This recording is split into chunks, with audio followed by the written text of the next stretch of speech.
Tak, máme deň číslo 3, úspešne zvládnutý v tom zmysle, že máme vyložené, už niekoľko pár hodín stojíme, čakáme, či bude ešte nejaká robota, alebo už nie.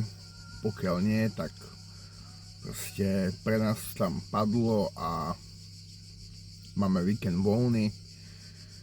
Pozeral som na Google mapy, že pláž, more je asi nejakých 28 minút autom odtiaľto, čo nie je až také strašné a zlé. Takže pokiaľ sa nám podarí, tak dneska sa aj okúpeme v mori. Je extrémne teplo, fakt že extrémne, a akože pred chvíľou som sa díval a bolo 42 stupňov, teraz je to 45. Hej, kúpil som si ten melónik vlastne, čo som ukazoval v tom prvom videu, takže som si ho takto nakrájal, dal som si ho do misky na pár hodín do chladničky, fajne ľadový, že brutál špica, akože také fajné osvieženie. No. Ale to podstatné je, že sme v Taliansku a momentálne stojím v takom, jak to povedať, na takom malom parkovisku.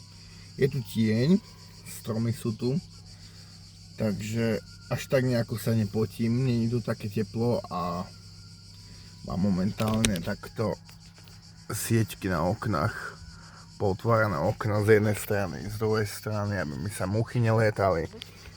Aj keď sa mi tu nejaká mucha jedna poletuje, neviem nájsť, neviem zabiť. Každopádne spať sa nedá. Nedá sa spať, aj keby človek chcel spať, tak sa to človek nevyspí. Hej, povedzme si to takto na rovinu a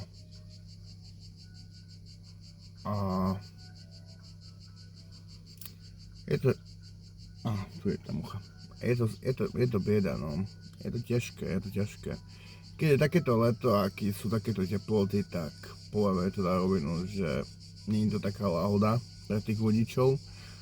A normálne ako, aj mám klimu na aute, ale že by som tu v kuse mal naštartované a v kuse klimoval na dodávke, tak to nehrozí. To vám žiadny šéf v žiadnej spoločnosti nedovolí proste mať stále naštartované auto. Jedine, že by ste mali nezávislú klimu, ale to je zase už iný luxus, no. No nič, však deň ešte nekončí, takže možno sa ešte uvidíme na nejakom ďalšom videu a budem rád, keď ma budete sledovať a